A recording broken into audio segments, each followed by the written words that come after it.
Yeah, I'm Zeno Rocha, I'm Bernardo Luna. and here we are at HTML5 DevConf in San Francisco, and we are here with Christian Heilmann. So, can you please introduce yourself, Christian? Hello, I'm Chris Heilmann. I'm the HTML5 Evangelist for Mozilla, and I've been giving a keynote here at the HTML5 DevConf, talking about all kind of things that you want to compare with native and with HTML5 and what the problem in that comparison is. Yeah. Basically, that you can't compare it one-on-one. Yeah. And can you tell us a little bit more about your professional experience? My professional experience is I started as a radio journalist, and then in around 1997, 1996, I found the internet and started building my first websites, got found by a few companies and became a web developer. And I've been a web developer then for 12, 13 years, including companies like Yahoo, building things for McDonald's, building things for HP, working with all kind of content management systems and frameworks. And then I realized I've been doing that enough. I want to write code so other people can learn from it, not just goes into products. And younger guys could get a chance to build big products and learn the things that I learned. So I basically gave myself the job title Developer Evangelist, wrote a handbook about it, released it, and that's how I became a Developer Evangelist. So now I'm actually doing a lot of demo code, helping teams to explain what they do in sensible terms to the outside world, do a lot of public speaking, and coach people on public speaking, basically turning developers into mediators and turning developers into making people aware of what they're doing and getting as excited as they are about the things. Awesome. Yeah, that's awesome. And so, what have you been doing lately? What are your evangelists right now? Well, a lot of these things depends on the audience. Like a good developer evangelist can actually talk to several audiences and see what's most important to them. The overall, what Mozilla is doing at the moment, where we're doing Firefox OS, we're basically innovating in the mobile space and we're bringing the web to mobile phones in markets that cannot afford things like iOS or Android. So my job is a lot to talk to different audiences about Firefox OS, why they should even care.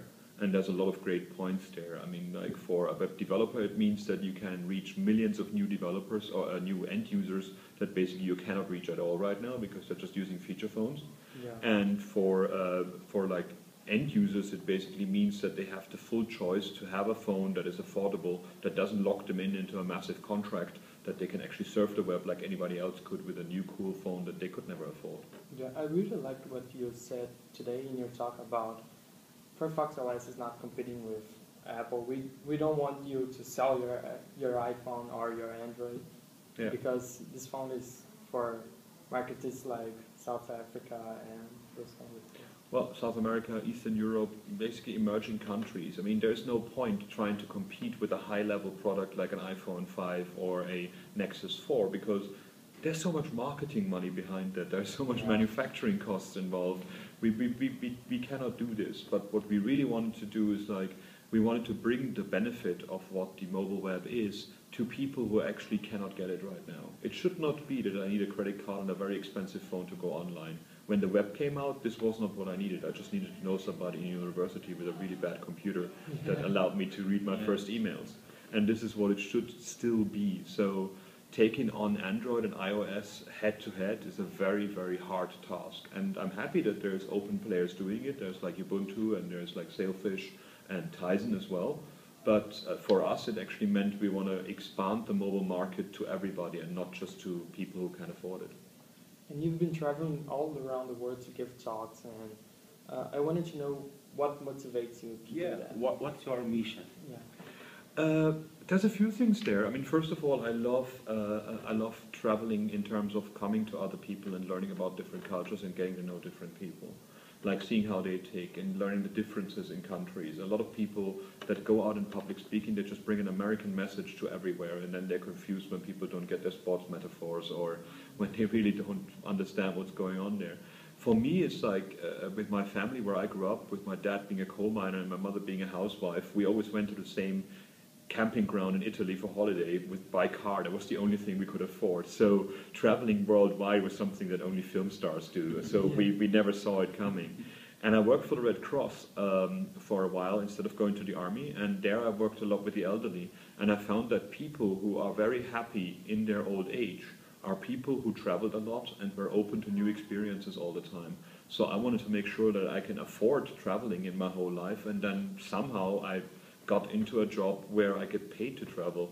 And that's even better. The only thing that annoys me about it, which is why I coach a lot of people up to be the Christian Heilmann where Christian Heilmann isn't, is that I can't stay. So if I go to Brazil, for example, and I get people excited, amazingly excited, and then I go home and I go to the next conference 2 days later, I get like 50 emails from Brazil, half of them in Portuguese, asking me what I can do or if I can come to their company and help them out. So it makes much more sense to have somebody local to actually have with me on stage or introduce to the audience and say like, hey, if you need more information, if you need follow-up, here's Zeno, here's other people that you basically can talk to, and that's what we're trying to achieve with that Evangelism Reps program, because it makes much more sense to have a local person to answer your problems, because they know how you tick, and rather than like, I don't know what problems you solve. I mean, there's so many times you send somebody something like, oh, this is only 150 meg, and they're on some connection where it costs them like 3 days to get that information, and for you it's like, okay, I didn't think that through.